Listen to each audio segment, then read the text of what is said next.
आज हम एक डाउट सॉल्व करेंगे। एक हमारे स्टूडेंट ने हमें एक डाउट पूछा है।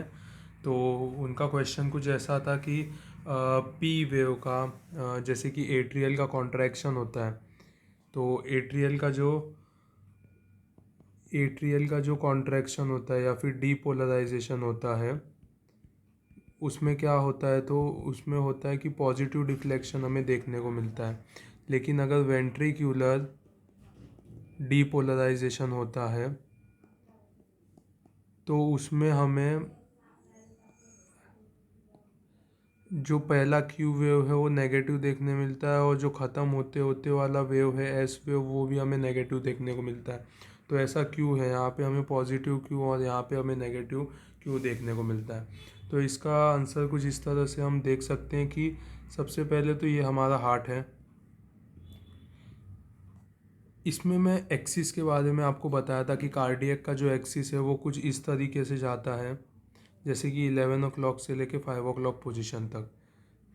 और मैंने अपने कोई एक लेक्चर्स में ऐसा भी बताया था कि अगर जो इम्पल्सिस है डीपोलराइजिंग वेव, अगर वो नेगेटिव से पॉजिटिव की तरफ जाता है तो वो पॉजिटिव डिफ्लेक्शन उस लीड में दिखाता है।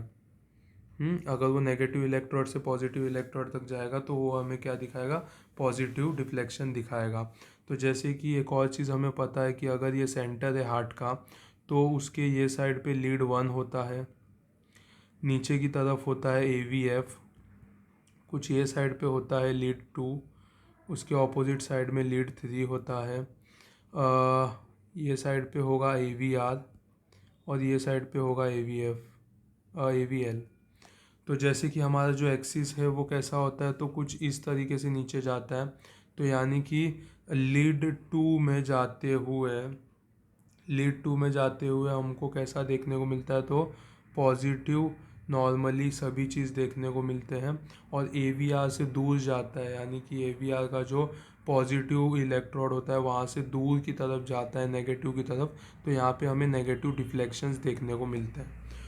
दूसरा चीज़ ये है इसमें, तो इस तरह से कैसा है, पहले एट्रियम का कॉन्ट्रैक्शन होता है, तो कॉन्ट्रैक्शन होने की वजह से सभी मसल एक साथ कॉन्ट्रैक्ट होते हैं। तो हमें पी वेव कैसा देखने को मिलता है, पॉजिटिव देखने को मिलता है, क्योंकि ये दूर जाता है। लेकिन वही है कि हमें AVR में जो पी वेव है नेगेटिव देखने को मिलता है। क्यों?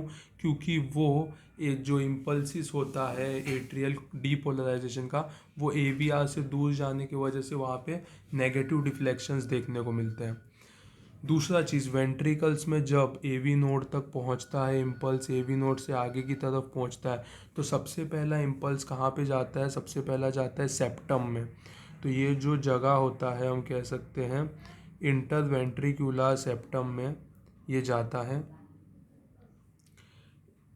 इंटरवेंट्रिकुलर सेप्टम में जो इम्पल्सिस है, जो